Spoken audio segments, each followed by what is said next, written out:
में पूछा जा रहा है। इस बार भी क्वेश्चन आया है ना, हर साल ही आ रहा है, तो वो भी हम लोगों को पढ़ना पड़ेगा।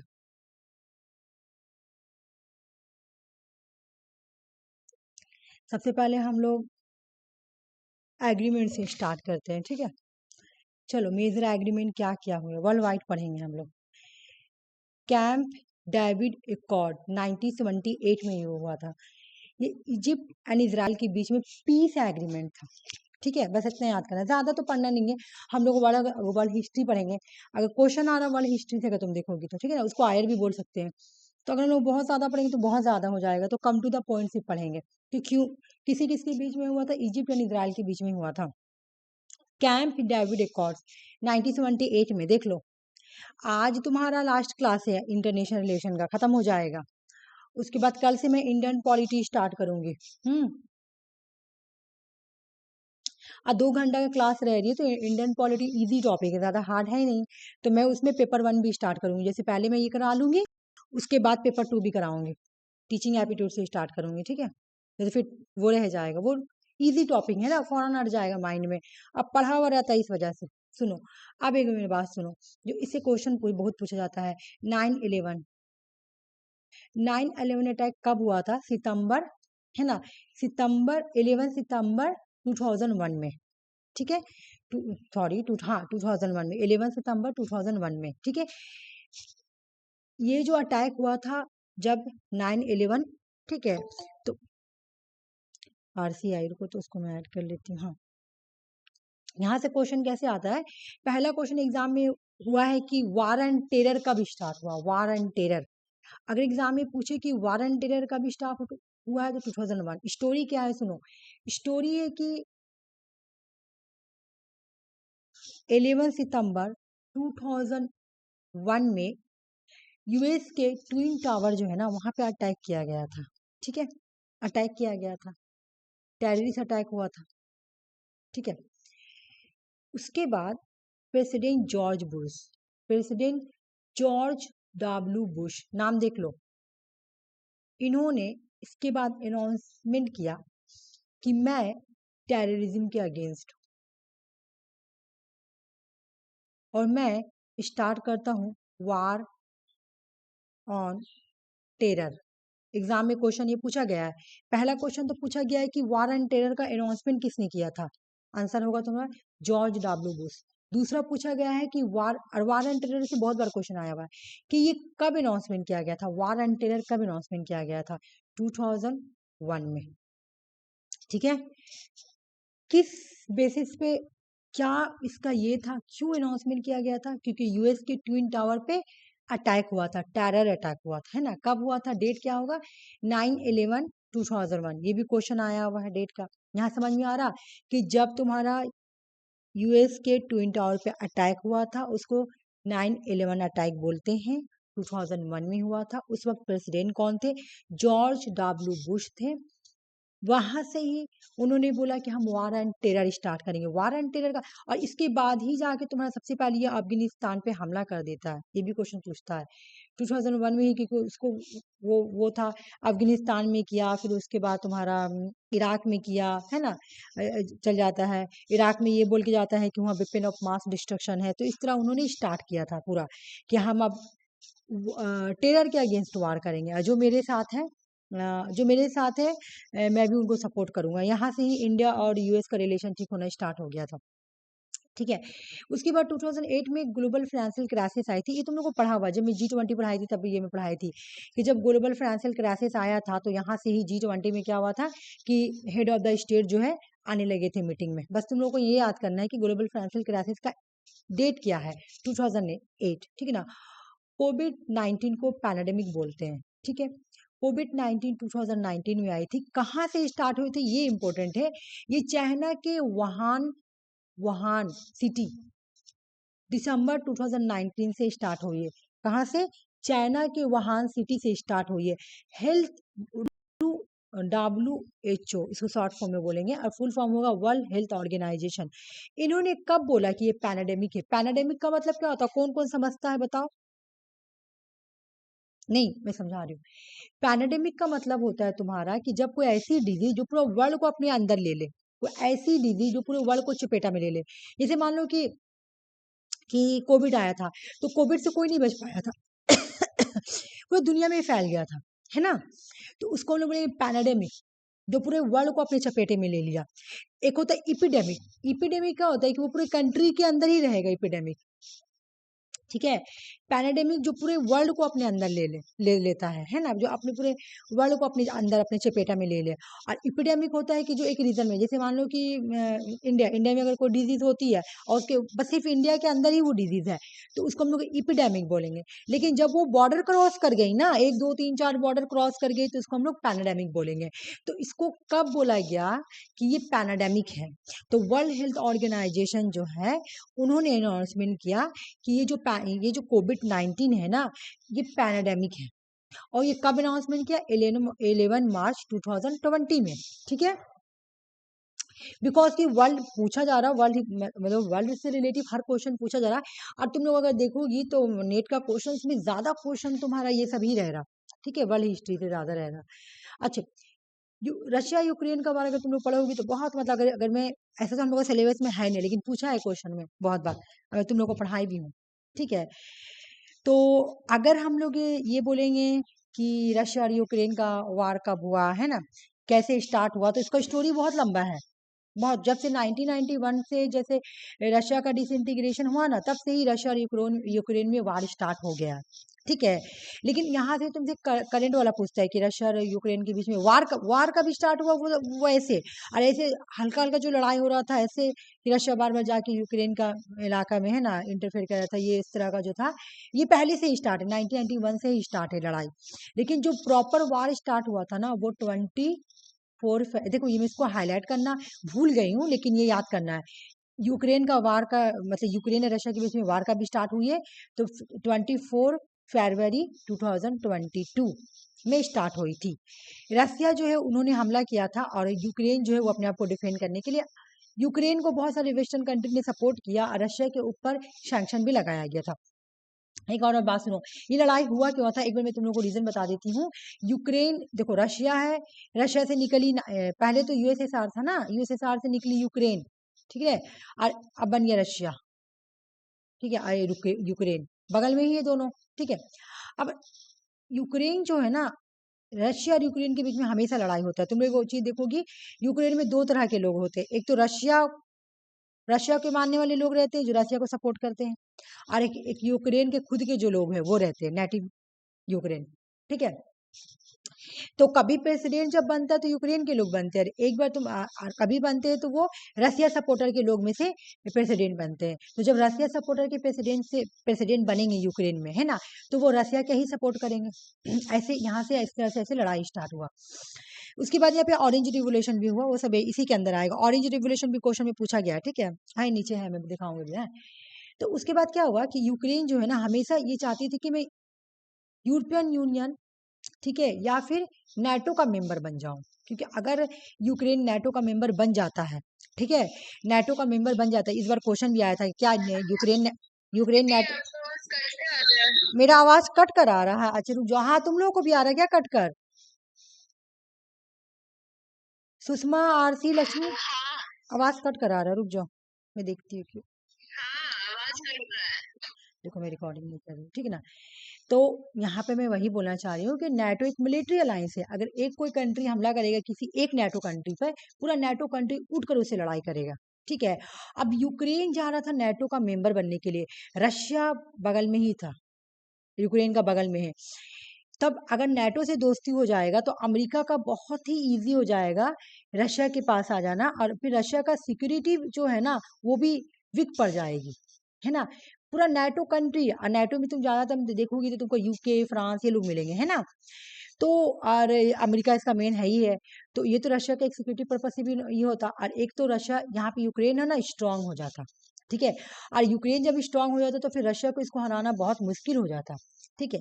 फिर यूक्रेन बहुत, मतलब एक पावरफुल हो जाती और फिर रशिया इसको डायरेक्टली नहीं अटैक कर सकती, बहुत सारा पर्पस था, ठीक है।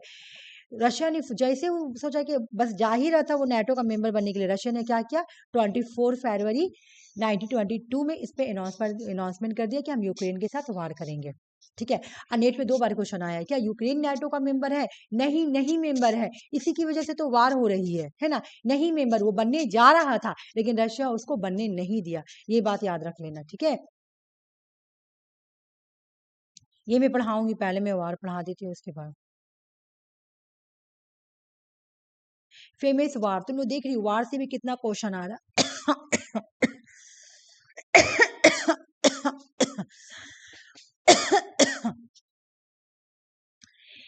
यहाँ पे देखो, अमेरिकन रिवोल्यूशन, डेट याद करो। अमेरिका रिवोल्यूशन हुआ, पता अमेरिका भी कोलोनाइज थी पहले, यूके की कोलोनाइज थी, तो उन्होंने भी रिवोल्यूशन किया। 1775 से लेकर 1783 तक ये रिवोल्यूशन चला था, एग्जाम में क्वेश्चन आता है। फ्रेंच रिवोल्यूशन 1789 से 1799 तक चला था। हयातीन रिवोल्यूशन हयाती में हुआ था, ठीक है। 1791 से लेकर 1804 तक ये इंडिविजुअल क्वेश्चन आया हुआ हयाती, ठीक है। हयाती रिवोल्यूशन कब हुआ? 1791 से लेकर 1804 तक, ठीक है। Latin America war of independent, मतलब लातिन अमेरिका इंडिपेंडेंट के लिए वार, वो भी कोलोनाइज थी, लातिन अमेरिका भी क्या थी? कोलोनाइज थी। तो वो अपने आप को इंडिपेंडेंट करने के लिए वार कब लड़ी थी? 1810 से लेकर 1825 तक। इंडिविजुअल क्वेश्चन आई हुई है, बॉक्सर रिवोल्यूशन इन चाइना। यहाँ बॉक्सर रिवोल्यूशन कब हुई थी? 1900 से लेकर 1901 तक का। कहाँ पे ये रिवोल्यूशन हुआ था? चाइना में, ठीक है। मैक्सिकन रिवोल्यूशन कब हुआ था? 1910 से लेकर 1920 तक का। रशिया रिवोल्यूशन तुम लोग को याद है, बहुत बार क्वेश्चन आई हुई है, रशिया रिवोल्यूशन कब हुआ था? 1917 में। चाइनीज कम्युनिस्ट रिवोल्यूशन चाइना में 1945 से लेकर 1949 तक हुई थी। मैं तुम लोग को भी याद करा दूंगी, टेंशन मत लो। वियतनाम रिवोल्यूशन कब हुआ? वियतनाम 1945 से लेकर 1975, दोनों में से कोई भी डेट आएगा आंसर हो जाएगा। कोरियन वार, कोरियन वार जो हुआ था ना, ये नॉर्थ कोरिया और साउथ कोरिया के बीच में हुआ था, ठीक है। कोरियन पेनिसुला के ऊपर हुआ था ये लड़ाई। 1950 से लेकर 1953, पीवाई की क्वेश्चन, सारा ही प्रीवियस क्वेश्चन। क्यूबन रिवोल्यूशन कब हुआ था? 1953 से लेकर 1959 में क्यूबा रिवोल्यूशन हुआ था। एक बार तुम लोग देख लो भाई, अगर कुछ लग रहा है कि नहीं ये समझ में आ रहा तो मेरे से पूछो। ये डेट याद करना इंपॉर्टेंट है। आयर अब ऐसा हो गया, ऐसा लग रहा है कि बस डेटिंग ही है, क्योंकि ज्यादा क्वेश्चन ऐसे ही आ रहा, ठीक है। चलो, अभी तुम लोग को याद हो जाएगा, टेंशन मत लो। ये पढ़ाई ना, हाँ चलो, एक दो क्वेश्चन बताओ, उसके बाद मैं आगे बढ़ जाती हूँ।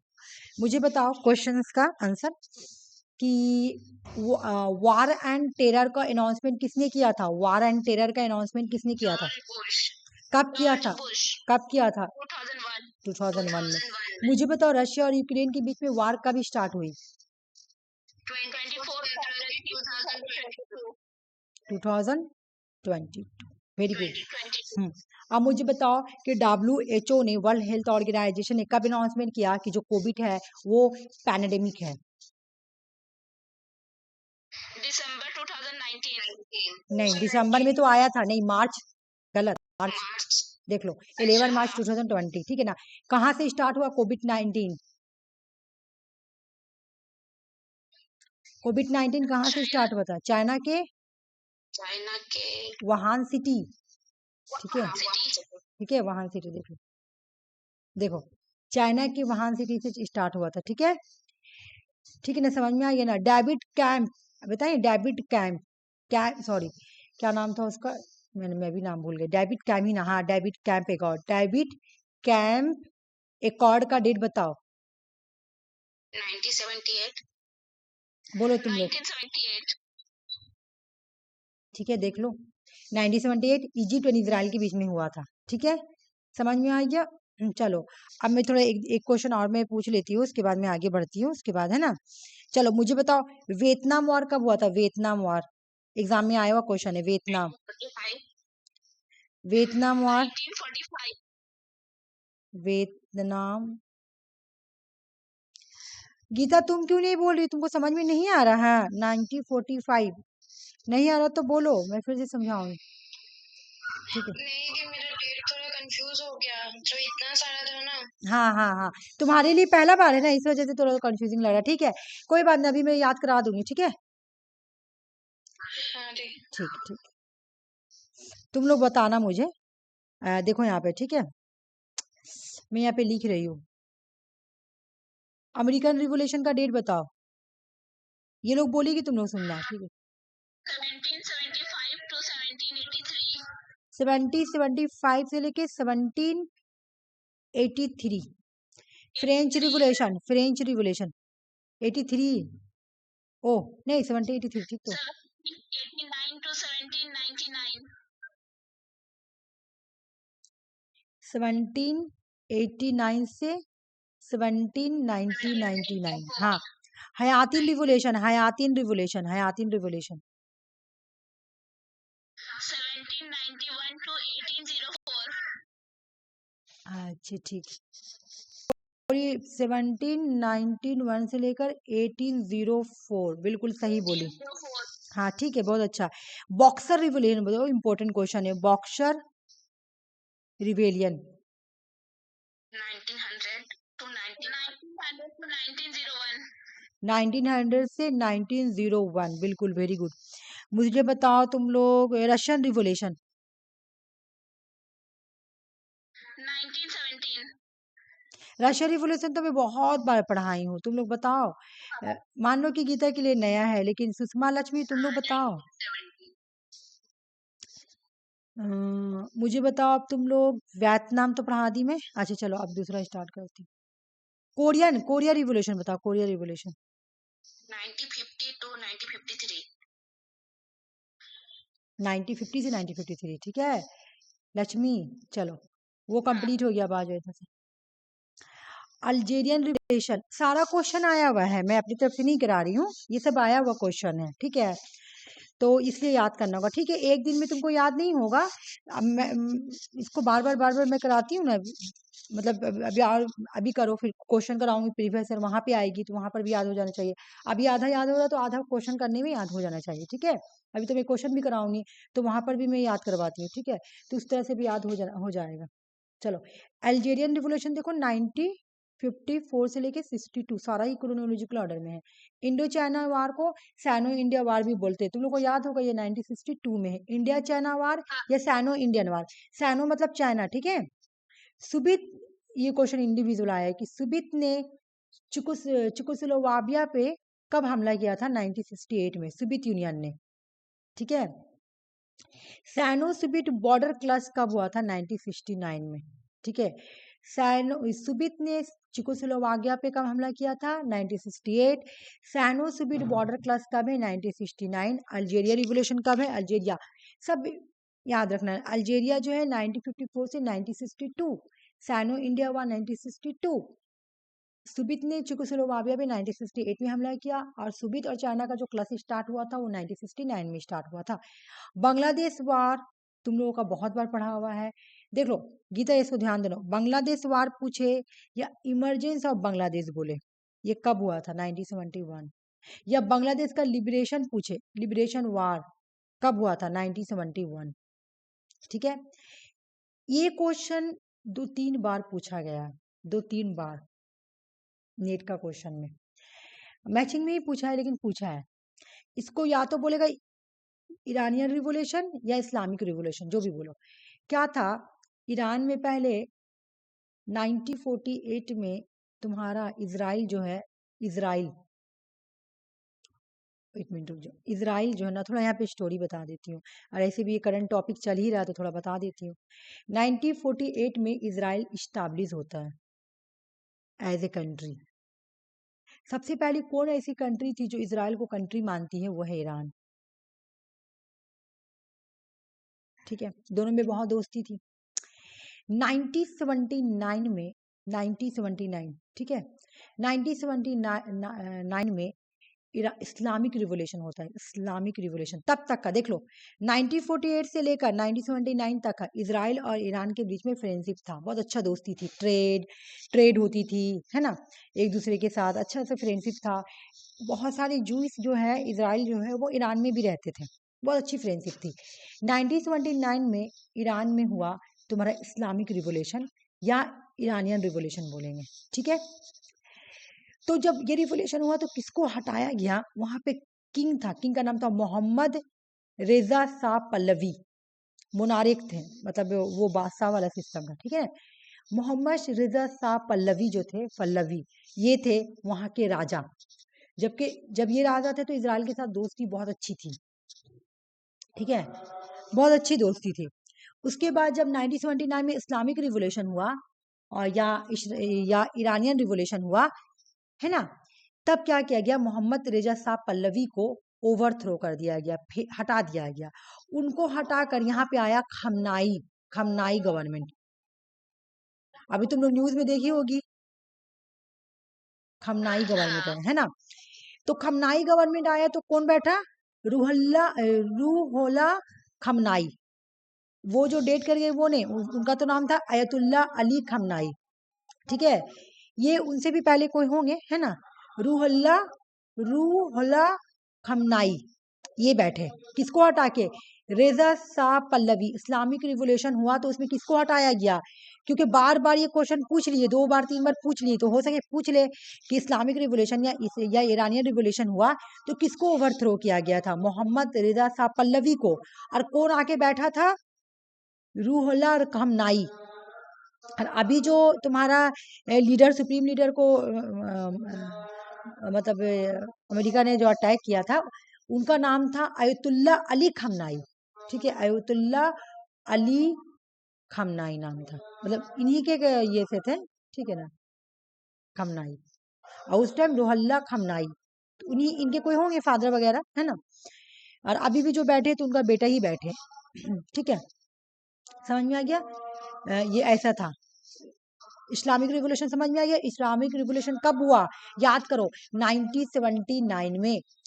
किसको हटाया गया, मोहम्मद रेजा शाह पल्लवी को। कौन बैठा, रूहुल्ला खमनाई बैठे, है ना, खोमनाई लिखा, लेकिन खमनाई बोलते हैं, ठीक। चलो अब यहाँ पे आओ, चाइना, चाइना यहाँ पे बोलो या तुम्हारा वियतनाम बोलो।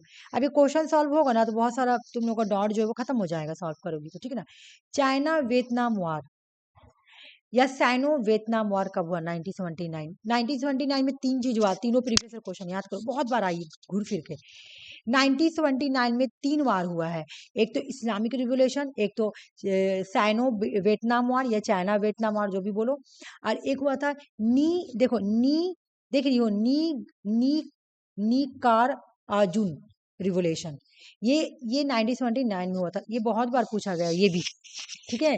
नी कार अर्जुन जो है रिवोल्यूशन, ये 1979 में 3 रिवोल्यूशन हुआ, ऐसे याद करना, ठीक है। अब आ जाओ यहाँ पर,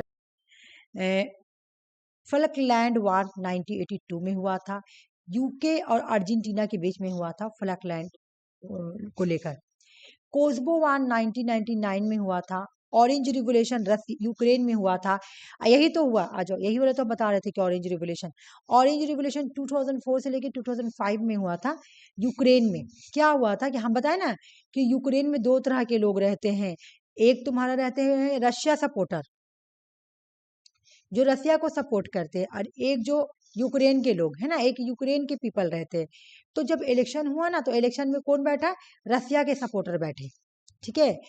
कौन बैठा, रसिया के सपोर्टर। तो यूक्रेन के लोग प्रोटेस्ट करते हैं कि यहाँ पे फ्रॉड हुआ है, ये फ्रॉड है ना। क्या इल्जाम लगाया कि इलेक्शन जो इलेक्टोरल फ्रॉड हुआ है ड्यूरिंग 2004 प्रेसिडेंट इलेक्शन में। तो इसलिए पब्लिक प्रोटेस्ट करती है, डिमांड करती है कि फिर से फ्री एंड फेयर इलेक्शन कराने के लिए, और यहाँ पर ही हो जाता है ऑरेंज रिवोल्यूशन, बहुत बार क्वेश्चन में आई हुई है। टुलिप रिवोल्यूशन 2005 की है, लीबियन सिविल वॉर 2011 में हुई है। क्वेश्चन सॉल्व करो, यहाँ पर क्रोनोलॉजिकल ऑर्डर पूछा गया।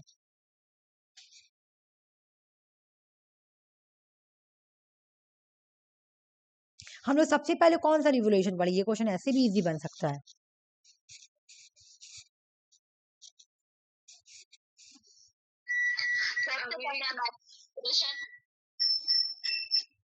आंसर बताओ। Russia revolution. अच्छा, सबसे पहले बोलिए अमेरिका रिवोल्यूशन, है ना। डेट बताओ अमेरिका का।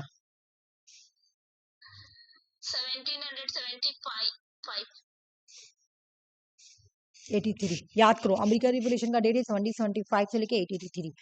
उसके बाद अगर तुम देखोगी तो रशिया रिवोल्यूशन, डेट बताओ। 1917। डेट बताओ, Cuban Revolution, क्यूबन का डेट बताओ। 1962. एक मिनट में तुम लोग डेट दिखा रही, 1953 होगा। वही ना तो हम डेट दिखा रहे हैं। देखो 1953 से लेके 1959 गलत किसी दिखा रहे हैं। क्यूबा रिवोल्यूशन 1950, वो क्यूबा मिसाइल क्राइसिस था जो 1962 में हुआ है। हाँ ये क्यूबन रिवोल्यूशन है, ठीक है, हाँ बिल्कुल 1953 से लेके 1959, ठीक है। हाँ 90 बोलो, बताओ पूरा, भूल गई क्यूबन रिवोल्यूशन? आवाज नहीं आ रही है जेबा। नहीं आ रही है, अरे क्या स्क्रीन भी हो रहा नहीं है। है। और बताओ तुम्हारा Cuban Revolution 1953 to 59. 1953 से 59, ये बताओ नी का राजिन 1982 79. 1979 बोले, तीन को हुआ था, यहाँ तीन था, आर दो बताओ तो कौन हुआ था, आर दो बताओ। Islamic Revolution, Sino हाँ इस्लामिक और और Sino Vietnam War. हाँ सीनो वियतनाम, हाँ तुम लोग सही बोली, सीनो वियतनाम, ठीक है। Tulip Revolution 2005. 2005 नहीं, हाँ 2005 है, सॉरी ठीक है, 2005 टुलिप 2005 है, लीबिया 2011, हाँ ठीक है, हो गया, आंसर बन गया है ना। और कोई बचा हुआ है नहीं ना? अब आंसर बैठाओ, सबसे पहले क्या हो जाएगा तुम्हारा, अमेरिका, उसके बाद तुम्हारा ये और ये, हाँ, और उसके बाद तुम्हारा क्यूबा, उसके बाद तुम्हारा ये और उसके बाद ये हो जाएगा आंसर, है ना। क्वेश्चन सॉल्व करते करते याद हो जाएगा, तुम लोग टेंशन मत लो, इस बार की क्वेश्चन ये वाली। चलो ये इजी है, जो मैं डेट दे देता वो इजी रहता है। चलो ये करो, Option 2. हाँ कौन सा बोलिए आंसर? 1982. Option 2. ऑप्शन 2, तुम लोग बोलो, ऑप्शन है ना, ठीक, क्योंकि इमरजेंसी ऑफ बांग्लादेश तो 1971 में हुआ था, हाँ मुझे वही याद है। नहीं तो अभी वो सब भी याद करें तो वो सब भी बड़ो, और इंडिविजुअल क्वेश्चन भी हो सकता है, ठीक है। फ्लैकलैंड वार तुम्हारा 1982, सुबित ने 1968 में बताए ना, 1968 में जाके क्या नाम है, चुकुलस्लोवाविया पे जाकर तुम्हारा सुबित जो इन्वेंशन करता है, ठीक है। अल्जेरियन रिवोल्यूशन बताई मैं 1954 से लेके 1962, पहला पेज में स्टार्टिंग जो वार है वो अमेरिका से स्टार्ट है, दूसरा पेज में जो मैं स्टार्टिंग की हूँ वो अल्जेरिया रिवोल्यूशन से ही स्टार्ट है ना, 1954 से 1962। चलो ये करो, Kosovo war, Libyan war, US led invention of Afghanistan, और बताओ सारे लोग। कोसोवो अभी मैं बताई कि 1999, लीबिया 2011, यूएस लीड इन्वेंशन अभी मैं कहानी भी सुनाई तुम्हारा, हाँ, Taliban one seize power Afghanistan 1986, तुम्हारा एक का वन, हाँ एक का एक मिनट जो, ए का 4, डी, बी का 1, बी का 1, सी का 2, अभी मैं पढ़ाई ना स्टोरी, देखो पूरा ऐसे पढ़ना कि 9/11 का स्टोरी इस तरह से स्टार्ट होती है, 2001 में 9/11 हुआ, ठीक है ना। प्रेसिडेंट जॉर्ज बुश है ना, बुश जो है BUS बुश, जॉर्ज बुश जो है वो क्या स्टार्ट करते हैं, war and terror, war on terror start करते हैं, ठीक है। सबसे पहले हमला जाकर वो 2001 में अफगानिस्तान पर कर देते हैं, ये मैं तुम लोगों को पढ़ाई हूँ, नया नहीं है तुम लोगों के लिए। अफगानिस्तान का रिलेशन पढ़ाई थी तो इंडियन फॉरेन पॉलिसी में पढ़ाई है ना, 2001 में हमला करते हो गया, ठीक है। और Taliban one seize power in Afghanistan 1996, ये भी पढ़ाया हुआ तुम लोगों को, सही बोली तुम लोग ना, कोसोवो वार हो गया, ली। अच्छा इतना ही क्वेश्चन अभी मैं इससे लाई थी, ये वाला PDF कंप्लीट हुआ, अब मैं फाइनलाइजिंग बनाऊंगी। मेरी आवाज क्लियर आ रही है बताओ तो, तुमको मुझे लग रही तो मेरी आवाज क्लियर नहीं आ रही, आ रही है, हाँ चलो पहले फेमिनिज्म स्टार्ट करते हैं, उसके बाद देखते हैं और क्या करना है।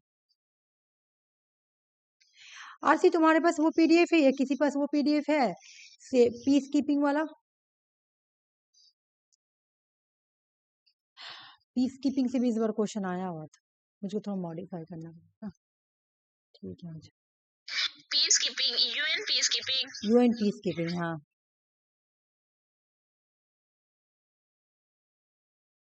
हाँ होगा। अच्छा ठीक है, अभी अगर टाइम रहेगा तो तुम दे देना मुझे, वो करा दूंगी। पहले फेमिनिज्म कराती हूँ। Feminist theory in international relation, हाँ जाओ। फेमिनिस्ट थ्योरी को हम लोग दो जगह पढ़ते हैं, एक तो पॉलिटिकल थ्योरी में पढ़ते हैं, वहां पे जब पढ़ेंगे तो एज ए आइडियोलॉजी पढ़ेंगे, ठीक है। आयर में जब हम लोग पढ़ते हैं, इंटरनेशनल रिलेशन में जब हम लोग फेमिनिज्म को पढ़ते हैं तो चैलेंज करती है, चैलेंज आयर की थ्योरी को चैलेंज करती है, ठीक है। आ जाओ। Feminist theory in international relation examine how gender shape global politics. Feminist theory इस बात को एग्जामिन करती है कि किस तरह से ग्लोबल पॉलिटिक्स, आयर की जो पॉलिटिक्स है ना, इंटरनेशनल रिलेशन की जो पॉलिटिक्स है, जो आयर की जो पॉलिटिक्स है, उसको किस तरह से शेप किया गया है। How international relation perpetuate gender inequality, किस तरह से आयर में इनइक्वलिटी की गई है, किस तरह से इंटरनेशनल रिलेशंस को सेव किया गया है, किस तरह से किस तरह से आयर की पॉलिटिक्स को सेव किया गया है कि वो जेंडर पे ही है ना, जेंडर सेफ है। और वो सेफ कैसा तुमको देखने को मिलेगा, इनइक्वलिटी सेफ देखने को मिलेगा, है ना। Feminism has significantly influence post modernism, ये क्वेश्चन आया हुआ है प्रीवियस क्वेश्चन कि फेमिनिज्म किससे इन्फ्लुएंस है, तो पोस्ट मॉडर्निज्म का दूसरा नाम है पोस्ट स्ट्रक्चरलिज्म, है ना, पढ़ाया हुआ है तुम लोगों को पोस्ट मॉडर्निज्म में, इससे पहले क्लास में भी पढ़ाई हूँ। तो फेमिनिज्म किससे इन्फ्लुएंस है, पोस्ट मॉडर्निज्म, क्योंकि पोस्ट मॉडर्निज्म भी क्या करती है, आयर की जितने भी ट्रेडिशनल थ्योरी है ना उसको क्रिटिसाइज करती है, ठीक है। उसी तरह फेमिनिज्म जो है वो भी आयर की जो ट्रेडिशनल थ्योरी है उसको चैलेंज करती है इंटरनेशनल रिलेशन में, जैसे रियलिज्म को चैलेंज करती है, लिबरलिज्म को चैलेंज करती है कि that often overlook marginalise women experience and contribution. आपने जब आयर की जो थ्योरी है ना, रियलिज्म, लिबरलिज्म, ये सब थ्योरी को फेमिनिज्म थ्योरी बोलती है कि आपने इतनी बड़ी बड़ी थ्योरी दिया, ठीक है, आप लोग इतने बड़े बड़े थिंकर हैं, आप इतने बड़े बड़े आयर के थिंकर हैं, है ना, लेकिन आपने अपने थ्योरीज में विमेन को मार्जिनलाइज कर दिया है, ठीक है। आपने विमेन के एक्सपीरियंस को मेंशन ही नहीं किया, विमेन के कंट्रीब्यूशन को मेंशन ही नहीं किया, विमेन को एक मार्जिनलाइज स्टेटस में रखा जब आपने आयर थ्योरी लिखा, जब आपने लिबरलिज्म लिखा, जब आपने रियलिज्म से थ्योरी दिया, है ना, लेकिन आपने विमेन को क्या कर दिया, मार्जिनलाइज कर कर रिप्रेजेंट किया, आयर का पूरा फेस को ही तो आपने इनइक्वलिटी करके रिप्रेजेंट किया, ये बोलती है फेमिनिस्ट थ्योरी। और देखते हैं रियलिस्ट क्या बोलता है, क्यों क्रिटिसाइज किया जा रहा है। रियलिस्ट पर्सपेक्टिव मतलब रियलिज्म क्या बोलता है, realistic view international arena as a anarchy. हमें उस दिन भी पढ़ा है कि रियलिज्म थ्योरी क्या बोलती है कि इंटरनेशनल जो एरिना देखोगे, मतलब इंटरनेशनल रिलेशन या इंटरनेशनल पॉलिटिक्स या इंटरनेशनल एरिना को तुम देखोगे तो एनार्की है, with state engage in power of politics to secure their interest and survival, जिसमें स्टेट इंगेज है पावर को सिक्योर करने में, है ना, अपने सर्वाइवल के लिए, अपने सर्वाइवल के लिए, अपने खुद के प्रोटेक्शन के लिए क्या करे, पावर के लिए वो सर्वाइव कर रही है। The emphasis military power sovereignty and competition, लोग क्या आयर में स्टेट क्या कर रही है, मिलिट्री पावर को बढ़ाने के पीछे में सॉवरेनिटी कंपटीशन कर रही है, ये सब कर रही है, ये रियलिज्म बोली, रियलिज्म बोलती है ना कि स्टेट के पीछे पागल है, बिकॉज कि स्टेट ह्यूमन से मिलकर बना है, इसलिए जो स्टेट वो कर रही है वो ह्यूमन की वजह से कर रही है ना, इंसान की वजह से। मैन पावर के पीछे पागल है वो लोग, यहाँ बोल रहे हैं मैन पावर के पीछे पागल है, मैन स्ट्रगल कर रहे हैं पावर के लिए, है ना। मैन और ह्यूमन से बन के मिल के बना है स्टेट, तो स्टेट पावर के पीछे पागल है। हर जगह man man man human human mention किया जा रहा है, लेकिन कहीं पर भी आप लोग विमेन के बारे में, विमेन के कंट्रीब्यूशन के बारे में कहीं पर भी मेंशन नहीं करे। पूरा आयर थ्योरी में देख लीजिए, आपने कहीं भी, आप कहीं पर भी मेंशन नहीं करे कि विमेन कहाँ है। Liberal also recognize the anarchy nature of the global order but highlight the importance of the cooperation. Liberal बोली कि हाँ भाई इंटरनेशनल रिलेशन का जो नेचर है वो तो एनार्की है, लेकिन उसको हम लोग, मतलब वार तो होता है, वार तो होता है, बट हम लोग वार को क्या करेंगे, कॉपरेशन के थ्रू, है ना, अवॉइड कर सकते हैं। अलायंस बनाकर, इंस्टीट्यूशंस के थ्रू हम लोग क्या करेंगे, इस तरह से हम लोग क्या करेंगे, वार को अवॉइड कर देंगे। लिबरलिज्म क्या बोलती है कि अगर एक कंट्री बी कंट्री के साथ वार ट्रेड करती है, अगर ट्रेड मतलब क्या, कॉपरेशन कर रही है, ट्रेड कर रही है, अलायंस में है, तो जब इनके बीच में वार का सिचुएशन आएगा तो वो लोग वार को अवॉइड करेंगे, ये सोचकर कि अगर हम लोग वार कर लेंगे तो हम लोग को ट्रेड बंद हो जाएगा, ट्रेड बंद हो जाएगा तो हम लोगों को बहुत नुकसान होगा, फाइनेंशियल हम लोग ये हो जाएंगे, है ना। तो इसलिए वार को वो लोग अवॉइड करेंगे, तो इसलिए आप कॉपरेशन कर ले, अलायंस बना ले, या इंस्टीट्यूशन प्रमोट की, जो अब ए और बी के बीच में लड़ाई हो रहा है, ए एक ही ग्रुप का मेंबर है ना, मान लो एससीओ, ठीक है, एससीओ में कौन कौन मेंबर है, तुम्हारा रशिया भी है और चाइना भी है, ठीक है। मान लो रशिया और चाइना में लड़ाई होता है, वो लोग नहीं लड़ेंगे, क्यों, बोलेंगे हम लोग एक ही ग्रुप के मेंबर है, आपस में मिलकर बात कर लेंगे, है ना। एससीओ भी क्या है, इंस्टीट्यूशन है, तो बोले इस तरह से प्रॉब्लम सॉल्व हो जाएगी, ये लिबरल का पर्सपेक्टिव है। अब आयर क्या बोली, आयर को किस चीज, सॉरी फेमिनिज्म को किस चीज को लेकर प्रॉब्लम है, ये देखते हैं, ठीक है। बोले देखो भाई, फैमिलिस्ट किस बात को लेकर क्रिटिसाइज कर रही, फैमिलिस्ट थ्योरी आज मैं देखती हूँ। It critics traditional IR theory for their male centric perspective. आपने जो भी पर्सपेक्टिव दिया ना, मेल सेंट्रिक पर्सपेक्टिव दिया है, आयर के थिंकर जो है वो बोल रही हैं कि आपने जो भी पर्सपेक्टिव दिया, जो भी थ्योरी दिया, वो आपका मेल सेंट्रिक पर्सपेक्टिव है। अगर कॉपरेशन करना होगा तो मैन ही मिलकर कॉपरेशन करेंगे, अलायंस बनाना होगा तो मैन ही करेंगे, इंस्टीट्यूशंस में भी मैन ही होंगे, तो विमेन तो कहीं दिख ही नहीं रही, आप लोग तो बोल भी नहीं रहे कि विमेन भी कॉपरेट के, मतलब विमेन को भी कुछ ऐसा रिप्रेजेंट करे जहाँ विमेन को भी हाईलाइट किया जाए, लेकिन आपने ऐसा कुछ किया ही नहीं, ठीक ना।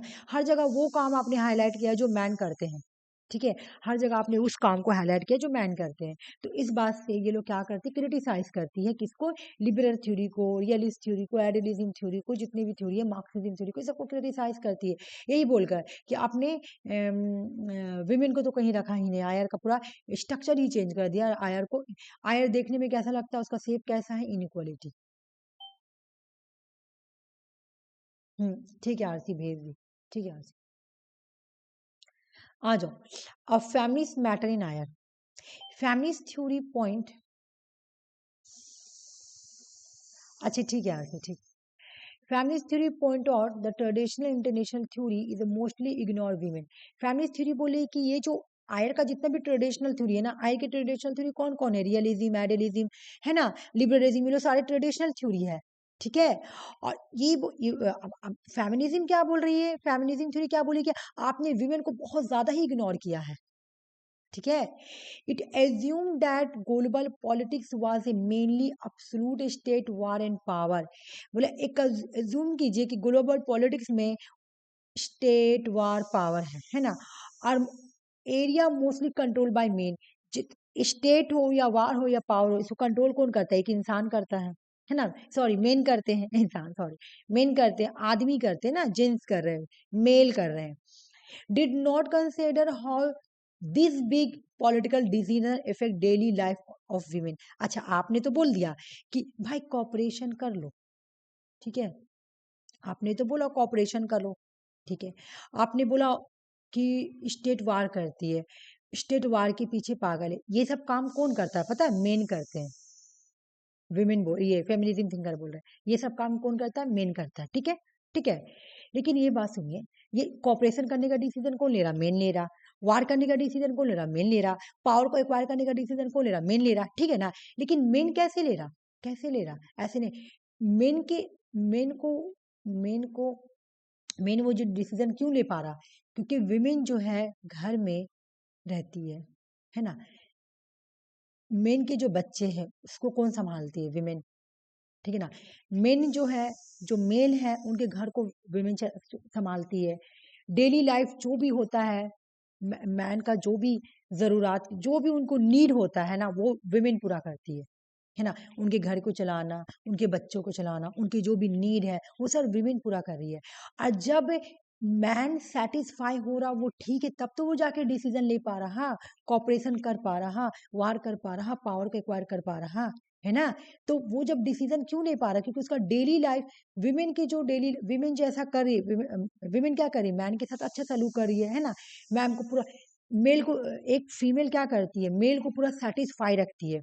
एक वाइफ अपने हस्बैंड को सेटिस्फाई करती है हर तरीका से, चाहे उसके बच्चों को देखना, चाहे उसके घर को चलाना, या कोई भी तरीका से, है ना।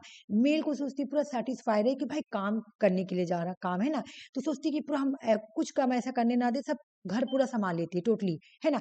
तब जाके जो एक मेल होता है ना, तब जाके वो कोई डिसीजन ले पाता, क्योंकि घर का उसका कोई बर्डन ही नहीं है। घर का डिसीजन से तो वो पूरा समय है कि मेरा, उसको तो पता है कि घर का जो भी मामला वो मेरे वाइफ संभाल लेगी, है ना, बच्चों को या जो भी है ना। वो फ्री होता है, तब जाके वो कोई भी पॉलिटिकल डिसीजन ले पाता है, कोई बिग पॉलिटिकल डिसीजन ले पाता है। तो आप देखिए, विमेन भी तो कितना बड़ा कंट्रीब्यूट कर रही है, लेकिन आपने आयर में कहीं पर भी विमेन को कहीं मेंशन नहीं किया, उनके लिए आपने कोई भी रिप्रेजेंटेशन नहीं किया, कुछ भी नहीं किया। तो आपने जो थ्योरी दिया है ना, वो थ्योरी बिल्कुल मेल सेंट्रिक पर्सपेक्टिव है। समझ में आ रहा है ये लोग क्यों क्रिटिसाइज कर रही है? मैं पूरा स्टोरी बता रही हूँ कि इंटरनेशनल रिलेशंस में फेमिनिज्म थ्योरी ट्रेडिशनल थ्योरी को क्रिटिसाइज करती है, ये बोलकर कि आपकी जो पर्सपेक्टिव है वो मेल सेंट्रिक पर्सपेक्टिव है। बिकॉज कि आपने आयर की जो थ्योरी लिखी, या इंटरनेशनल पॉलिटिक्स को, या ग्लोबल पॉलिटिक्स को आपने इन्होंने कैसा सेव किया? बिल्कुल इनइक्वलिटी सेव किया है। आपने बोला कि पावर, वार, स्टेट के बारे में आपने बात की, वो आपने सिर्फ उन्हीं काम के बारे में बात की जो जिस पर मैन का कंट्रोल होगा, है ना। वार कौन करेगा? मैन करेगा। पावर कौन एक्वायर करेगा? मैन करेगा। तो वही वही चीज के बारे में आपने मेंशन की है आयरन में, जो मैन कंट्रोल करते हैं। लेकिन मैन कैसे कंट्रोल कर रहे हैं? वो कैसे? जब उस, वो जब सही था ना, जब वो सेटिस्फाई है अपने डेली लाइफ से, और वो डेली लाइफ से क्यों सेटिस्फाई? क्योंकि उसकी वाइफ उसको उस तरह करके रख रही है ना, हर तरह का चीज प्रोवाइड कर रही है, तब तो वो एकदम घर के प्रॉब्लम से दूर है कि हाँ हाँ मुझे घर में जो करना अपने ये करना। तो उस तरह से तो आप विमेन को भी कंट्रीब्यूट करना चाहिए कि मेल जो कर पा रहा वो विमेन की वजह से ही कर पा रहा है ना। लेकिन आपने विमेन को कहीं पर भी मेंशन ही नहीं गया आप, तो इसलिए आयर की जो थ्योरी है इंटरनेशनल रिलेशन में, जो फेमिनिज्म थ्योरी है, वो क्रिटिसाइज करती है traditional theory like liberalism, realism, idealism, इन सारी थ्योरी को क्रिटिसाइज कर रही है कि आपकी जो थ्योरी है वो बिल्कुल ही मेल सेंट्रिक पर्सपेक्टिव थ्योरी है। समझ में आ गया?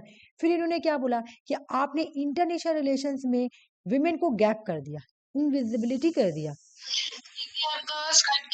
अच्छा मैं फैन बंद कर देती हूँ, रुक जाओ। वो लाइट लाइट आई ना, तो लाइट आई है। वो ट्रेडिशनल थ्योरी को क्रिटिसाइज करती है, traditional theory like realism, liberalism, इनको। और क्या बोलती है कि आपकी जो थ्योरी वो मेल सेंट्रिक पर्सपेक्टिव है, क्योंकि आपने क्या किया आयर को, है ना, आयर को मेल सेंट्रिक पर्सपेक्टिव से ही सेव किया है ना। और ये बिल्कुल इनइक्वालिटी, आपने विमेन को कहीं भी रिप्रेजेंट ही नहीं किया। जबकि मेल जो भी डिसीजन लेते हैं, जो भी बिग पॉलिटिकल डिसीजन लेंगे, वो विमेन की वजह से ही लेते हैं। विमेन की जो डेली लाइफ है उसका इफेक्ट मैन पे पड़ता है, तभी वो अच्छा से कोई भी डिसीजन ले पाता है, कोई कुछ भी कर सकता है ना। चलो आ जाओ। उसके बाद बोल रहा है कि ये बोल रही कि आपने फेमिनिस्ट थिंकर बोल रही है कि आपने आयर से विमेन को गैप ही कर दिया, विमेन इनविजिबिलिटी इन आयर। इंटरनेशनल रिलेशन में आपने एकदम गैप ही कर दिया विमेन को, विमेन तो दिख ही नहीं रही है। Victim of patriarchy policies, women को आपने पेट्रियार्की पॉलिसीज का विक्टिम बना दिया। पेट्रियार्की का मतलब किसको किसको पता है बताओ?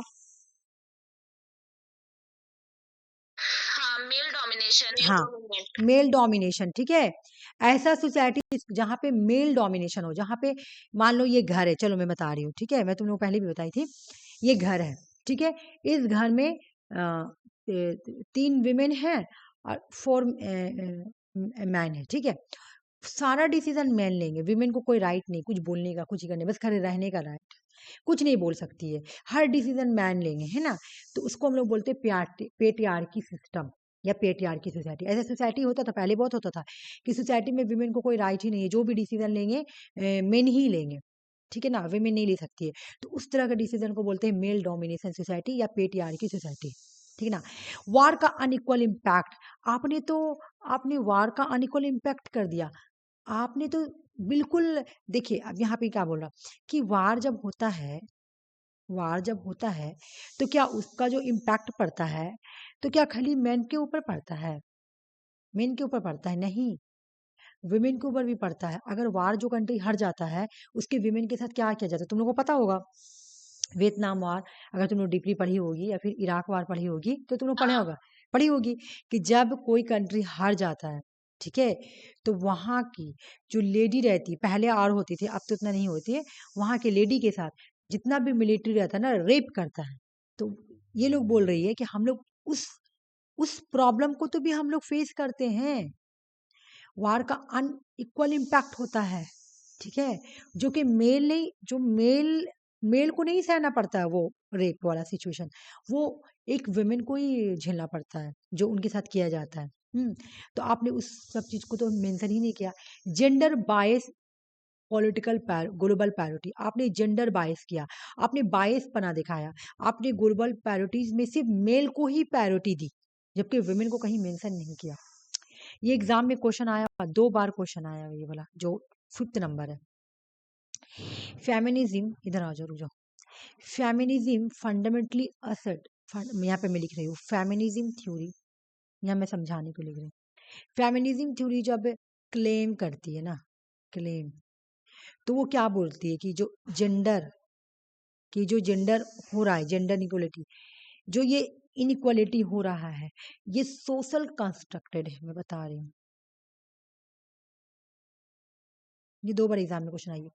फैमिलीज बोलती है कि जो हम लोग के साथ जेंडर वाला होता है ना, जेंडर वाला, जेंडर पॉलिटिक्स है ना, या जेंडर जेंडर बाइसपन होता है ना, ये सोशली कंस्ट्रक्टेड, सोशली कंस्ट्रक्टेड, इसको सोसाइटी ने बनाया है। फैमिलीज क्लेम करती है या असर्ट करती है कि gender is a social construct, जो जेंडर वर्ड बनाया गया है ना इसको सोसाइटी ने बनाया है, ठीक है। जेंडर मतलब क्या कि फर्क करना कि कौन मेल है कौन फीमेल है, तो ये वर्ड जो है ना जेंडर, इसको सोशल कंस्ट्रक्टेड है, इसको सोसाइटी ने बनाया है, ना कि बायोलॉजिकली डिटरमाइंड किया गया है। मतलब जब इंसान पैदा होता है तो उसको नहीं गॉड ने बनाकर नहीं भेजा, वो बायोलॉजिकली नहीं बोला गया जेंडर, ऐसा वर्ड नहीं यूज किया, इसको समाज ने, सोसाइटी ने यूज किया, सोसाइटी ने कंस्ट्रक्ट किया, सोसाइटी ने बनाया। फेमिनिज्म क्या बोलती है, क्या क्लेम करती, क्या असर्ट करती है कि जेंडर जो है ये सोशली बनाया गया है, ना कि बायोलॉजिकली डिटरमाइन किया गया है। मतलब यहाँ पे साफ साफ यही बात बोला गया है। फेमिनिज्म थिंकर जो है इस बात का क्लेम करती है कि जेंडर जो है ये सोशल कॉन्स्ट्रक्ट है, ना कि रादर देन बायोलॉजिकली डिटरमाइन, ना कि इसको बायोलॉजिकली बनाया गया है। ऐसा नहीं कि इंसान जब पैदा हुआ तब से ही बोला गया जेंडर, जेंडर वर्ड। एक बेबी पैदा होती है, ठीक है, उसका बर्थ हुआ, तो यहाँ से नहीं बोला गया कि ये जेंडर, यहाँ से इसके साथ फर्क नहीं किया जाता है कि ये बेबी बॉय है ना, इसको ये काम नहीं करने देना चाहिए, या गर्ल है, यहाँ से जेंडर डिस्क्रिमिनेशन नहीं किया, या नेचुरली नहीं होता है, बायोलॉजिकली, मतलब कहने का मतलब इसको गॉड ने बना के नहीं ऐसा भेजा है, गॉड ने कोई फर्क करके नहीं भेजा है कि ये बेबी है तो मतलब ये गर्ल है तो ये काम नहीं कर पाएगी, ये बॉय है तो ये काम नहीं कर पाएगा, ठीक है, ये गर्ल्स है तो ये काम नहीं कर पाएगा, बॉयज है तो ये काम नहीं कर पाएगा, ऐसा गॉड ने बना के नहीं भेजा, बायोलॉजिकली नहीं हुआ, बल्कि सोसाइटी ने ऐसा बनाया है, सोसाइटी ने ऐसा बनाया है कि सोसाइटी ने जेंडर वर्ड को कंसिडर किया है कि ये मेल है और ये फीमेल है, ठीक है, फीमेल ये काम करेगा, मेल ये काम करेगा, ये किसने किया, सोसाइटी ने बनाया है। तो ये याद रखना कि फंडामेंटली, फिर चला गया, फिर गया ना स्क्रीन, मैं बोलना चाह रही थी, ये 5th नंबर वाला याद कर लेना क्योंकि वो एग्जाम में 2 बार आ गया, पूछा गया। हम्म, तो ये ले बोले भाई जेंडर को सोशल कंस्ट्रक्ट किया गया है। फैमिली सारी भी कहती है कि जेंडर जेंडर जो है वो बायोलॉजिकली नहीं बनाया गया है बल्कि उसको सोसाइटी ने बनाया है। सोसाइटी ने बोला कि मैन जो है वो स्ट्रांग होते हैं, रैशनल होते हैं, पब्लिक लीडर्स होते हैं, और women should be gentle, emotional, stain, private, ये सब इन लोगों ने फर्क किया है, ठीक है, कि वीमेन जो होती है वो बहुत ही जेंटल शरीफ होती है, इमोशनल होती है ना? वो प्राइवेट रोल्स ही स्टे करने के लिए है। प्राइवेट रोल्स का मतलब समझो कि अपने हस्बैंड का डिज़ायर पूरा करने के लिए ही सिर्फ़ होती है। ठीक है ना? बुक वो पढ़ोगी तो थोड़ा बहुत एक्सप्लेन कर के लिखा हुआ है। फेमिनिज़्म अगर बुक पढ़ोगी तो वहाँ बहुत ही डीपली करके लिखा हुआ है। ठीक है? मैं ऊपर-ऊपर पढ़ा रही हूँ। ये जो बिलीव है influence who get power in the global politics, और यही बिलीव ग्लोबल पावर में देखने को मिला। Who is seen important feminist IR challenge करती है इस आइडिया को और दिखाती है कि नहीं भाई, हाउ दे लिमिट वो मैन और वीमेन कैसे कैसे वो अलग हो सकते हैं। ठीक है ना? वायलेंस अगेंस्ट वीमेन, यहाँ देखो feminism IR also focus gender based violence so that violence against women like domestic abuse sexual violence in war common worldwide. बोला कि हाँ, बोला कि ये भी चैलेंज कर रही है कि वायलेंस भी होता है तो तुम्हारा जेंडर के बेस पे होगा। बोलो कैसे? डोमेस्टिक वायलेंस कभी मैन के साथ नहीं होता है, विमेन के साथ होता है। सेक्सुअल वायलेंस भी अगर वार में होगा, जैसे हमें बताया ना कि वियतनाम वार या फिर इराक वार में अमेरिका जो है वहाँ की विमेन के साथ हुआ। अमेरिका मिलिट्री जो है ना वो रेप करती है। तो जब रेप करती है तो मैन के साथ तो नहीं करता है, कोई विमेन के साथ ही करता है ना? तो ये अक्सर कंटिन्यू होते रहता है वार के एंड के बाद। जो भी विनर हो वो जाके लूजर कंट्री के विमेन के साथ ये सब करता है। तो traditional IR often ignore this because, तो ये सब मेंशन करना चाहिए ना आप लोगों को भी, मेंशन करना चाहिए कि आयर में ये बात को मेंशन करना चाहिए कि विमेन भी प्रॉब्लम झेल रही है, वार में झेलती है, डेली लाइफ में झेलती है, लेकिन आपने तो इग्नोर कर दिया, है ना? और ट्रेडिशनल आयर अक्सर अक्सर इग्नोर करती है क्योंकि if it focus only war state, क्योंकि ये सिर्फ वार और स्टेट के ऊपर ही फोकस करती है, not what happen to women. ये नहीं देखती कि विमेन के साथ क्या होता है जब वार होता है ना? है ना? या उनके घर में विमेन के साथ क्या हो रहा है, उनके कम्युनिटी में विमेन के साथ क्या हो रहा है, कम्युनिटी में तो भी डिस्क्रिमिनेशन किया जाता है ना, ये सब तो देखती ही नहीं है। Exclusion from power, women are often left out of decision making. बोला कि विमेन को हमेशा छोड़ देना चाहिए, डिसीजन से बाहर रखते हैं हमेशा। कोई भी डिसीजन लिया जाता है पावर से कोई भी, तो विमेन को डिसीजन से बाहर ही रखते, उनको रखते ही नहीं है। ये बोले कि जबकि फैमिलीज बोलती कि इंटरसेक्शनलिटी होनी चाहिए, आइडिया जेंडर एक चीज देखो, ये इंटरसेक्शन दोनों चीज से जुड़ा हुआ है, याद रखो। इंटरसेक्शन वर्ड याद रखना, इंटरसेक्शनलिटी में बता रही हूँ इसका मतलब क्या है। इंटरसेक्शनलिटी का मतलब कि मैन वीमेन दोनों एक दूसरे से मिला हुआ है, ये इस तरह से इंटरसेक्शन हो गया। और ये इंटरसेक्शनल वर्ड और कौन यूज करता है जल्दी बताओ? Post modernism thinker, post modernism thinker भी बोलते हैं। क्या क्वेश्चन बोला? मैं पूछी कि इंटरसेक्शनलिटी वर्ड और कौन यूज करता है, जैसे फेमिनिज्म थिंकर लोग यूज कर रहे हैं, है ना? कि आयर जो है वो इंटरसेक्शनलिटी होनी चाहिए, आयर में इंटरसेक्शनलिटी होनी चाहिए, क्योंकि आयर को इस तरह से पहचाना चाहिए, है ना?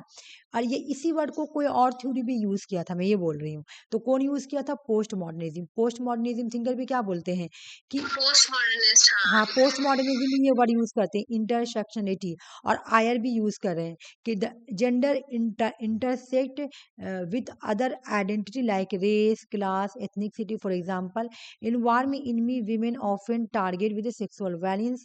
Male victim for rape in war are often ignored because it challenge the idea of men being strong, invulnerable.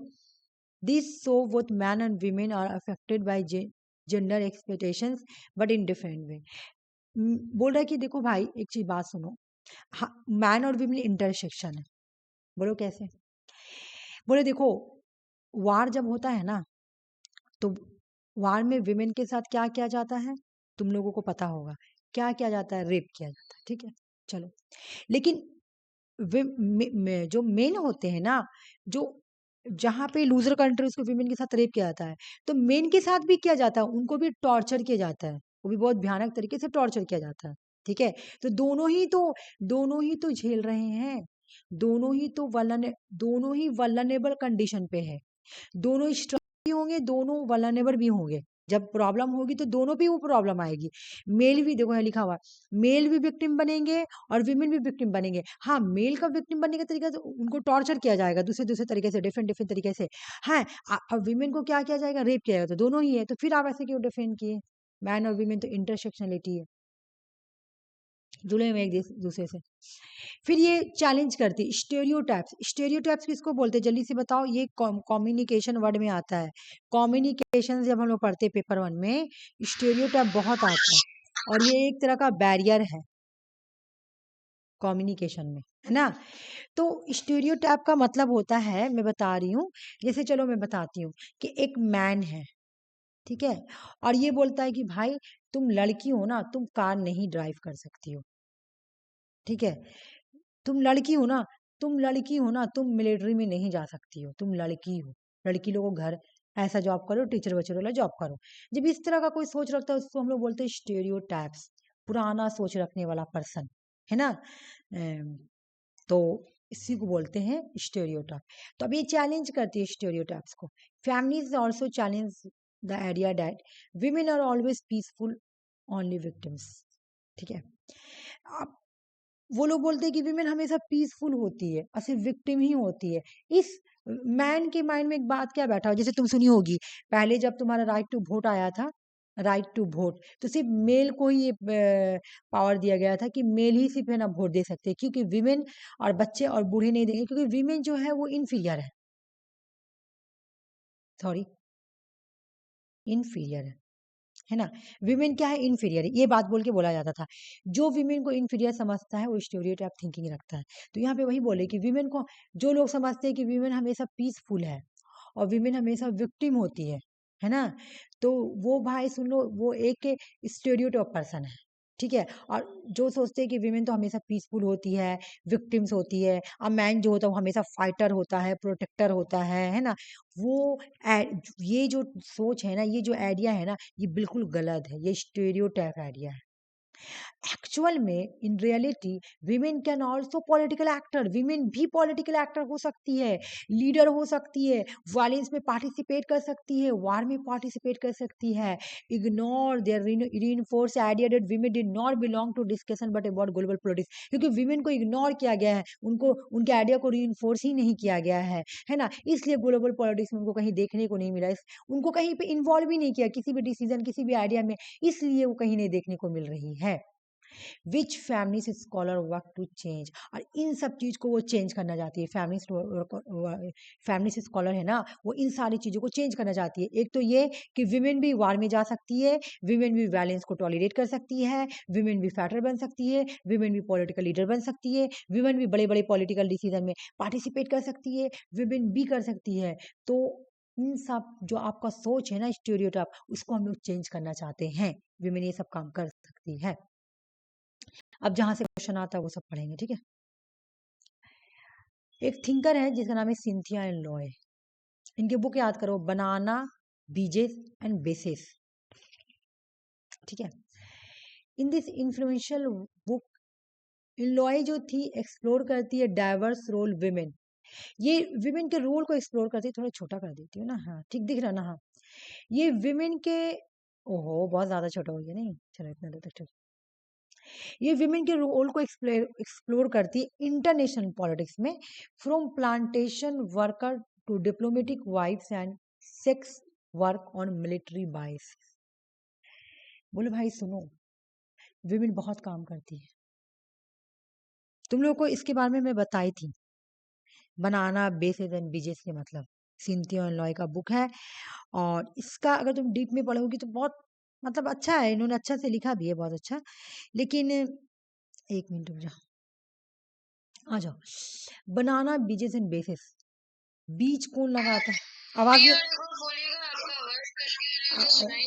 अच्छा अच्छा मैं बता रही हूँ सुनो, एक मिनट रुक जाओ, चलो आ जाओ, समझ जा। सिंथिया लॉय का बुक याद करो, पहले बुक याद करो, बनानास, बीजेस एंड बेसिस, ठीक है।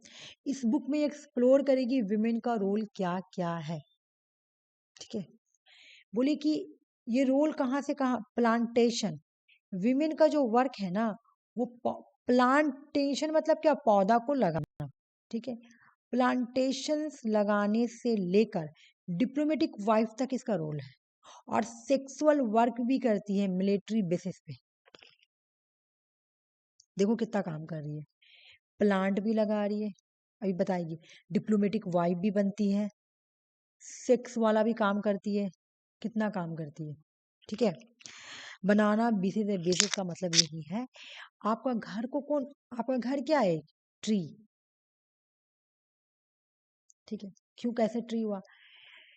घर में कौन होता है? पूरा फैमिली होता है, तो उस फैमिली को चलाता कौन है? बच्चा पैदा होता है, जब बच्चा का बर्थ होता है, बच्चे को देखभाल कौन करता है? मम्मी, है ना, मम्मी करती है, पापा नहीं कर पाएंगे, मम्मी करेगी। वो काम कौन करता है? वाइफ करती है। डिप्लोमेटिक वाइफ होती है, मतलब हर तरह का घर में जो भी डिसीजन लेना वो अपने हस्बैंड का डिसीजन में साथ देती है। उसके बाद हस्बैंड के लिए सेक्सुअल काम भी करती है ना, उसका डिजायर भी पूरा करती है, तभी जाके आप कोई काम कर पाते हैं, है ना। तो ये सब काम करती है औरत। ठीक है, बनाना बेजेस एंड बेसेस, बुक का मतलब बहुत अच्छा है कि बनाना भी बनाती है, बीज भी लगाती है, और बेसिस मतलब बहुत अच्छा है इसका। मैं इस बुक के बारे में पढ़ी थी, नीचे आएगा भी, मैं बताऊंगी। ठीक है, तो ये मतलब इस बुक में पूरा उसका बता रही कि प्लांट लगाने से लेकर पूरा सेक्सुअल वर्क तक का वो काम करती है, हर चीज करती है। ठीक है, बच्चा पैदा होता है तो एक छोटा बीज होता है, फिर बड़ा होता है तो वो एक प्लांट ही हो रहा, बड़ा हो रहा, समझो, है ना। तो अब तुम्हारे घर को पूरा संभाल के चलती है वर्क विमेन, तो वो कर पा रही तभी तुम कुछ कर पा रहे हो। ठीक ना। वेयर आर द वीमेन, लेकिन विमेन कहाँ, ये इनका ये है। ठीक है, मतलब बुक बोलो या इनका फेमस कोटेशन बोलो, जो भी बोलो, क्वेश्चन ही बोल रहे हैं, एक तरीके से क्वेश्चन पूछ रही है आयर के थ्योरी से, आयर के ट्रेडिशनल थ्योरी से सेंथिया ऑनलाइन क्वेश्चन पूछ रही है। ये एग्जाम में आया हुआ क्वेश्चन, नेट सेट हर क्वेश्चन एग्जाम में आती है, पीएससी वगैरह में भी। ठीक है, बनाना बेसिस बीजी, बहुत इजी क्वेश्चन तुम लोग को याद होगा। Where are the women, women कहाँ है, हमको नहीं दिख रही है। इतना काम कर रही है, प्लांटेशन वाला कर रही है, डिप्लोमेटिक कर रही है, सेक्सुअल वर्क कर रही है, हर चीज काम कर रही है, लेकिन आयर इंटरनेशनल रिलेशन में मुझे दिखने को ही नहीं मिल रही है। इंटरनेशनल रिलेशन तो सिर्फ मेल सेंट्रिक फोकस है, विमेन तो दिख नहीं रही है, वेयर आर द विमेन, है ही नहीं है। ठीक है, फिर इनलॉय एक वर्ड को कॉइन करती है, फेमिनिस्ट कोरिसिटी। अगर एग्जाम में पूछे कि फेमिनिस्ट कोरिसिटी वर्ड किसने कॉइन किया, तो इनलॉय ने किया, सिंथिया इनलॉय। ठीक है, उसके बाद आ जाओ, यहाँ पे बढ़ते हैं कि ये क्या बोले बुक में। Banana beaches and bases book का पूरा नाम है making feminist sense of international politics Enloe. Cynthia Enloe explore how personal experience gender roles deeply intertwined with the international politics. He emphasizes that the personal is a the personal is a the personal is a international and international is a personal। मैं बता रही हूँ इसका मतलब क्या है। हम तो पता है कि इस बुक में इन्होंने विमेन के बारे में बोला है, उनका रोल के बारे में बोला। बुक पूरा पढ़ोगी तो बहुत डीप है, बहुत डीप है। ठीक है, लेकिन मैं ऊपर ऊपर से बता रही हूँ, इसलिए मैं बता रही हूँ कि उन्होंने रोल बताया कि विमेन जो होती है वो एक प्लांटेशन लगाने से लेकर पूरा काम करती है एक मैन के लिए। ठीक है ना, मतलब बच्चों को भी संभालती है, घर का भी काम करती है, घर का भी डिसीजन लेती है, घर को संभालती है, फिर मैन का भी डिजायर पूरा करती है, ये करती है। तो ये पूरा बुक का नाम याद कर लेना, बनाना बीजेस बेस। अभी तक इतनी दूर तक आई है, हो सके तुमसे आपसे पूछ ले बुक का पूरा नाम क्या है, तो making family sense of international politics हो गया। फिर ये एक बात बोलती है कि पर्सनल इज इंटरनेशनल और इंटरनेशनल इज पर्सनल। ये बोले कि पर्सनल कुछ चीज नहीं है, जो पर्सनल है ना वो इंटरनेशनल है, जो इंटरनेशनल है ना वो पर्सनल है, ये बोलती है इन लॉय। फिर चला गया बहुत निर्दिष्ट भी, क्या नाम है, जब हम लोग पॉलिटिकल थ्योरी में पढ़ते हैं फेमिनिज्म को, ये छोटा है। ठीक है, जब उसमें पढ़ते तो बहुत बड़ा है। दूसरे थिंकर का नाम है एना टिकनर। ठीक है, एना टिकनर जो है वो हैंस मॉर्गन थ्योरी को बोलती है, इनकी जो 6 प्रिंसिपल है ना उनको बोलती है कि सर आप अपने जो 6 प्रिंसिपल दिए है ना उसको फिर से रिफॉर्मुलेट कीजिए। ठीक है, इन्होंने 2 बुक दिया था, एक का नाम है gendering world politics, gender in international relation, 1992 की बुक है। ठीक है, खाली बुक याद कर लो, और इनका कोई बात ये नहीं है। Jean Bethke Elshtain, women and war 10 years on. ये देखो याद करना अभी तक आई नहीं, लेकिन इंपॉर्टेंट है क्योंकि आयर के थिंकर, इसलिए ये सब बुक आई हुई क्वेश्चन है। ये सिंथिया लॉ, एना टिकनर, ये पेज तुमको ये वाला एकदम याद करना, हर हाल में याद करना है किसने बोला हैंस मार्गन थ्योरी के 6 प्रिंसिपल को फिर से रिफॉर्मुलेट करने के लिए? एना टिकनर। और जेंडरिंग वर्ल्ड पॉलिटिक्स बुक किसका है? तो एना टिकनर की। Gender in international relation book किसका? एना टिकनर की। डेट है 1992। ठीक है। और ये वाला देखो, इन्हीं की है। ये क्लेम करती है जैन बैठक एस्टाइन जो है, मैन मेक वार, मैन ही वार बनाते हैं क्योंकि man he war, main make war because war make main. बोला कि मैन वार बनाते हैं क्योंकि मैन ही तो वार करते हैं। तो इनका ये कोटेशन है, आई नहीं एग्जाम में, ठीक है, लेकिन मैं इसको इम्पोर्टेंस इसलिए दे दी कि आ सकता है। सैंड्रा वाइटवर्थ की बुक का नाम है फेमिनिज्म एंड इंटरनेशनल रिलेशन, खाली बुक याद कर लेना।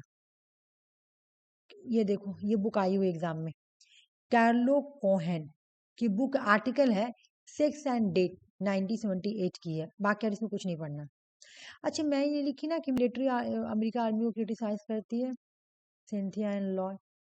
अच्छा ठीक है, मैं क्वेश्चंस के थ्रू करा दूंगी, ठीक है ना।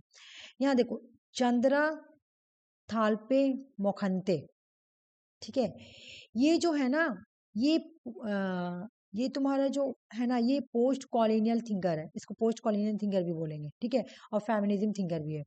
तो इन्होंने लिखा है फेमिनिज्म विदाउट बॉर्डर, ये इंडिया की है, तो इस वजह से मैं इनको रखी हूँ, ठीक है। ये वेस्टर्न फेमिनिज्म को क्रिटिसाइज करते हैं। ये कोई आयर के थ्रू क्रिटिसाइज नहीं कर रहे, एक्चुअली पॉलिटिकल थ्योरी में पढ़ना था तुम लोगों को, लेकिन यहाँ पे रह गया, कोई बात नहीं, इसको पढ़ लो, ठीक है ना। चंद्रा थालपे मोखंते जो है, ये फैमिलीज विदाउट बॉर्डर्स, फेमिनिज्म की कोई बॉर्डर नहीं है, 2003 में इन्होंने लिखा था। ये वेस्टर्न फेमिनिज्म को क्रिटिसाइज करती है, मैं बता रही हूँ। मोखंती क्रिटिसाइज करती है कि western families often portrayed third world women, मतलब पोर्ट्रेटरी का मतलब ये हमेशा थर्ड वर्ल्ड विमेन की प्रॉब्लम को चैलेंज नहीं कर रही है, ठीक है, उनको इग्नोर कर रही है। ये पोस्ट कॉलोनिज्म थिंक इसको बोलेंगे, पोस्ट कॉलोनियल थिंकर भी बोलेंगे इसको, और फेमिनिज्म भी बोलेंगे इसको, पोस्ट फेमिनिज्म थिंकर भी बोल सकते हैं, क्या बोला था, पोस्ट कॉलोनियल फेमिनिज्म थिंकर भी बोल सकते हैं। ये एक्चुअल में वेस्टर्न फेमिनिज्म को क्रिटिसाइज कर रही है, ये बोलकर कि आप जो थर्ड वर्ल्ड की वीमेन है ना, उनके प्रॉब्लम को तो सॉल्व नहीं कर रहे, सिर्फ आप एथनोसेंट्रिक होकर बात करें, यूरोसेंट्रिक आपने बात किया। आयर जैसे तुम एना टिकनर देखो, या तुम सिंथिया एनलॉय देखो, ये लोग सिर्फ यूरोसेंट्रिक बात कर रही है, ये वेस्टर्न कंट्री के विमेन की प्रॉब्लम को सॉल्व करने की कोशिश में है ना। उन लोगों की जो प्रॉब्लम है, उनको प्रॉब्लम क्या है कि हमको आयर में नहीं मेंशन किया गया, वो प्रॉब्लम को लेकर सॉल्व की जा रही है ना, वो प्रॉब्लम देख रही है। जबकि थर्ड वर्ल्ड विमेन के साथ प्रॉब्लम क्या होता है, उनके साथ है ना, वो डोमेस्टिक वायलेंस भी झेलती है, अब ब्लैक है तो उनको ब्लैकिज्म का सामना, रासिज्म का सामना करना पड़ता है, ये सब तो आपने किया ही नहीं, तो ये इससे ये एक्चुअल में ये थर्ड वेव फेमिनिज्म के अंदर आएगी, और पोस्ट कॉलोनियल फेमिनिज्म भी, ठीक है, कोई बात नहीं, इसको खाली ध्यान में रख लेना। जूड बैटलर के बारे में जो पढ़ाई थी, इंपॉर्टेंट क्वेश्चन आया भी है, जेंडर ट्रबल और जेंडर प्रोफॉर्मेटिविटी, ठीक है, ये दोनों याद करें, ये इनका आइडिया है और ये इनका बुक है, ये 2-3 बार आई हुई है। जूड बैटलर पोस्ट मॉडर्निज्म थिंकर है, ठीक है, पोस्ट मॉडर्निज्म थिंकर है, और विथ क्या है, फेमिनिज्म, आयर के फेमिनिज्म थिंकर भी है, दोनों ही है ये फेमिनिज्म भी थिंकर है आयर की, और पोस्ट मॉडर्निज्म थिंकर भी है जूड बैटलर, ठीक है। जेंडर ट्रैवल इनकी बुक का नाम है, और इनका आइडिया था जेंडर परफॉर्मेटिविटी। अब ये बुक एक बार सब लोग हम पढ़ाएंगे क्योंकि ये इंपॉर्टेंट है। The city of ladies correction the pageant की 1905 की बुक है। मैं यहाँ इसलिए करा रही हूँ ये बुक, ये सारा फेमिनिज्म थिंकर की बुक है, और फिर मैं जो पॉलिटिकल थ्योरी पढ़ाऊंगी वहां भी कराऊंगी, ऐसे तुम लोग को याद हो जाए बार बार पढ़ने से, ठीक है ना। Vindication of the right of women, Mary Wollstonecraft की बुक है, 1792 की बुक है। प्राइड एंड प्रेज्यूडिस अभी तक नहीं आई है, लेकिन याद करना है, जॉन ऑस्टिन की बुक है, 1813 की। ये दोनों आ चुकी है, ये भी आ चुकी है, ये भी आ चुकी है एग्जाम में। एंड आई एम विमेन, क्या मैं एक विमेन नहीं हूँ, ये स्पीच है सजर्नो एंड ट्रूथ की, 1851 की है। The second sex, Simone de Beauvoir, 1949 की बुक है, इनका डेट भी याद करना क्योंकि डेट भी पूछता है। सारा आया हुआ, ये भी आया हुआ, ये भी आया हुआ बुक है एग्जाम में, ठीक है। फैमिली मैस्टिक बैटी फ्रेडमैन की बुक है, 1953 की बुक है। अगर जितना याद हो रहा उतना याद करो, कोई बात नहीं, मैं बार बार रिवीजन कराऊंगी ये बुक को। सेक्सुअल पॉलिटिक्स कैट मिलिट की है, कैट मिलिट। यहाँ मैं बोली थी ओ एन से याद करना कि, और ओ एन यहाँ पर भी सिकन और सैमन ऐसे करके याद कर लेना। मैस्टिक बैटिक और सेक्सुअल पॉलिटिक्स की सेक्स काटेंगे ऐसे करके बोले थे याद करने के लिए। सेक्सुअल किसका, क्योंकि मिल जाएगा ना एग्जाम में, ऐसी कंफ्यूज हो जाता है इसमें से कौन सा किस रॉन्ग है, क्वेश्चन ज्यादा ऐसी आया हुआ है। तो सेक्सुअल पॉलिटिक्स दे देगा तुम्हें सामन बियोर के साथ, सेकंड सेक्स दे देगा केट मिलेट, तो Kate sex, Kate and sex ऐसे करके याद करना, ठीक है। सेक्सुअल पॉलिटिक्स केट मिलेट का है, 1970 की बुक है। ये जो भी बुक है ना ये वाला, ये हाफ इतना दूर आती है, पूरा नहीं आती है, ठीक है, आई हुई बुक है। सुलामित फायरस्टोन की बुक है, the dialectical of sex, the case for feminist revolution, Shulamith Firestone. हम इसको ऐसे याद कराए थे कि डायल करना आग लग गया है ना। इंडिफरेंस वॉइस कार्लो गिल्गन की बुक है, आया हुआ है, 1982 की बुक है, कार्लो गिल्गन, ठीक है। जेंडरिंग वर्ल्ड पॉलिटिक्स, जे एना टिंकर, 2001 की बुक है, आया हुआ बुक है, आया हुआ क्वेश्चन है। रुक जाओ, कैथरीन मैकनॉन की book towards a feminist theory of state, आया हुआ बुक है, याद करो। Catharine MacKinnon towards a feminist theory of state, Catharine MacKinnon की बुक है। सूजन मॉलर ऑक की, अरे बाप रे ये बुक बहुत बार आई हुई, बहुत बार नेट सेट में बहुत बार आई हुई। Justice gender and the family, bell hook black feminism है, ये क्वेश्चन ऐसे भी पूछा गया है कि इनमें से कौन ब्लैक फेमिनिज्म थिंकर है, ठीक है। Black Bell hook black feminism thinker है और इनकी बुक का नाम है फेमिनिज्म इज फॉर एवरीबॉडी। मैं ब्लैक फेमिनिज्म को पॉलिटिकल थ्योरी में पढ़ाऊंगी, है ना। कार्लो पैटमैन, कार्लो पैटमैन जो है द सेक्सुअल कॉन्ट्रैक्ट, है ना। मार्था नॉसबेन का बुक ना मुझे याद नहीं है, लेकिन याद करना कि ये भी एक फेमिनिज्म थिंकर है। जूड बैटलर जेंडर ट्रैवल है, तो अभी याद करें ना। Carlo PadMan the sexual contract, ये तुम्हारा आयर के फेमिनिज्म कंप्लीट हो गया। आयर का फेमिनिज्म में मैं सिर्फ 2 थिंकर कराई हूँ, क्योंकि 2 थिंकर से ही क्वेश्चन आता है, ठीक है। अभी तक का उतना आता है तो बुक वगैरह आता है, जैसे जूड बैटलर का बुक पूछ लिया ऐसे करके, ठीक है ना। कार्लो कोहान का बुक पूछ लिया, ये सब। तो बाकी इन सब ये वाला जितना बुक है ना सारा इंपॉर्टेंट है, तुम लोगों को याद करना है। रुक जाओ, अब मैं तुम्हें से क्वेश्चन बताना, ठीक है।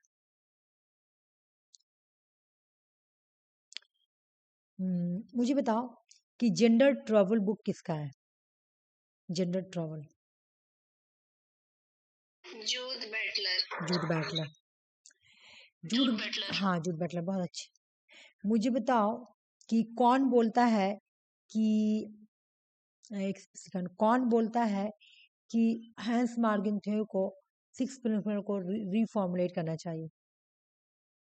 एना टिकनर, एना टिकनर बोलती है। मुझे बताओ बनाना बीजेस और बेसिस बुक किसका है।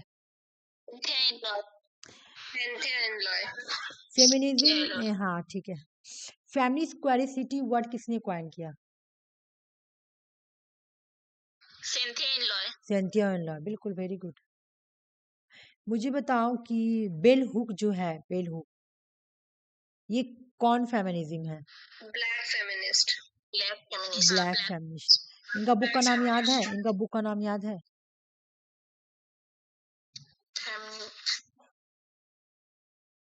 फेमिनिज्म इज फॉर एवरीडे, हाँ बोलो बोलो, और बोलो, कोई बोला चाहेगा। Feminism is for everybody, body, ठीक है ना। सॉरी, हाँ एवरीबॉडी, एवरीबॉडी, हाँ, फेमिनिज्म फॉर एवरीबॉडी, ठीक है। और सुजन मॉलर ऑकिन का देख लो, justice gender and family towards the family theory of state, ये सब सारा क्वेश्चन से सॉल्व करेगी तो हो जाएगा। सुनो गीता, तुम जाके सारा बुक पढ़ना और फेमिनिज्म का जो ये सब है पढ़ना। ऊपर वाला ना पढ़ोगी तो कोई बात नहीं है, ऊपर वाले में से खाली मैं बता दूँ ये पढ़ लेना, 5th नंबर पढ़ लेना, ठीक है। 5th नंबर ऊपर से पढ़ना है ये वाला, ठीक है। और यहाँ के बाद तुमको सारा पढ़ना है, मतलब जो हाईलाइट है, जैसे कि सेंथिया का book, where are women, feminist quality book है ना, ये सब जेंडर वर्ल्ड पॉलिटिक्स, ये सब तुमको पढ़ना है। उसके बाद खाली बुक है, उसके बाद है ना, ये सब तुमको रिवीजन करना है, ठीक है। मैं अभी वाला ऑफ कर रही हूँ क्योंकि मैं दूसरा पीडीएफ स्टार्ट